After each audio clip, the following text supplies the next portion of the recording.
Yeah. Hello everyone, this is Charles from Greenfields and I'm really happy to be here with you again. Now, in the background, we can see a very beautiful garden of Chloris Guyana, commonly known as Rhodes grass.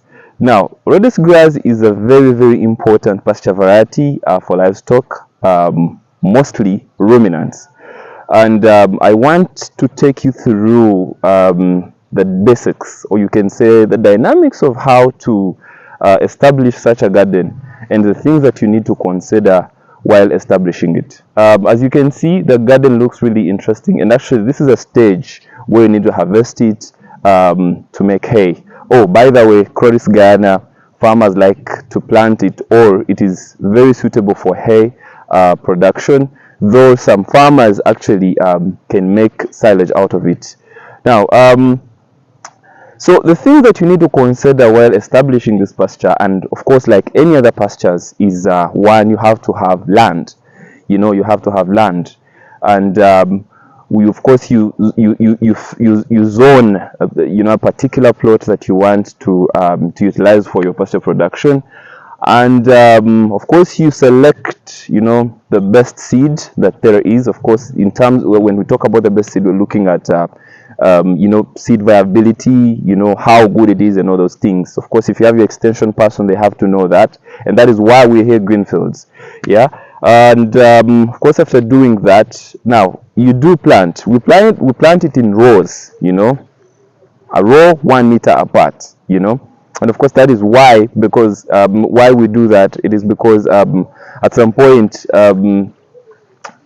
I can tell you this garden was not like this when we had just planted. It wasn't like this, but as it grows, it kind of covers and it joins all together and it creates this interesting bush, yeah, as you may call it. Now, but then the most important thing, and actually what I wanted us to look at today, is proper management practices for pasture, and putting emphasis actually on Rhodes grass, or you can call it Chloris Guyana. So you see, these varieties, they're very beautiful varieties, very improved, and of course the improvement normally is always focused on capturing the best traits. And by talking of traits, looking at what are those qualities that you would need for pasture, things to do with resilience, things to do with thriving under harsh conditions, being resistant to diseases, etc. And that is why we promote such varieties, right? With the increasing climate change cases and everything, these are the varieties that you need, for to have sustainable feed for your livestock. But we are having cases, where farmers are a bit too lazy, to manage their gardens, and they think, it is grass, they don't need to pay extra attention, and that is what we want to break now. So these varieties, actually, when you put in extra work, they're very easy to manage. Now, we weed only 3 times in the first 3 months, and let me tell you what happens. So the beauty, if you really want to get optimal yield, what you need to do here is actually to create an environment, that is going to exactly give you that. And how do you do that? Of course, you have to deploy proper weed management mechanisms. That will talk about weeding and all these other things. Yeah. So what happens when you weed properly? You're giving your grass room, to compete effectively, and that is exactly what we want, because we're having all these other weeds, the intruders, the shrubs you can mention, so normally these weeds tend to compete for the same nutrients as the grass, right? And what happens, the weeds of course are aggressive, they end up taking over, right? So when you weed properly, the stand will gain stability, and then will compete all these other weeds, so subsequently you will realize that your Chloris is actually increasing, right? And then there is no weeds. You will be seeing some bits of maybe shrubs that are a bit resistant, coming up, and maybe other weeds, but those ones you can always pick, as time goes by.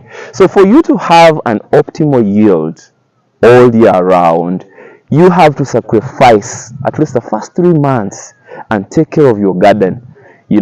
So we want to break this whole thinking of This is not like, crops. I've not planted maize. This is just grass. It can exist and survive on its own. No, the first 3 months you need to, to create that foundation. You need that stability, and for you to achieve that, you actually need to, relieve it of the weeds of the competition, right? And now there it is. Because with proper management, you can easily get more than 300 bells per harvest, and that is just enough feed for your livestock. Then another thing I wanted us to talk about briefly is actually the nutritional bit of it. A very nutritious grass here. We're looking at about more than 7% protein, crude protein, and it's very, very rich in biomass. The straws are very interesting, easy to chew, and highly palatable for livestock. And you can easily crush, use a hammer mill. You crush the hay and then you mix it with the silage and mix with all these other, concentrates to create a very interesting ration, with your TMR. That's the interesting bit about this.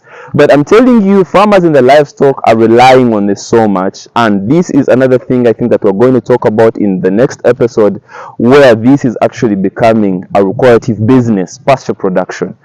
I wanted us to look at that today, and I'm really happy to be with you today, ladies and gentlemen. I'll be seeing you in the next episode. I love you. Charles Greenfields. Please contact the contacts. The numbers are running below the video. Contact us for extension services, feeds, livestock. You can mention. Thank you so much. I love you.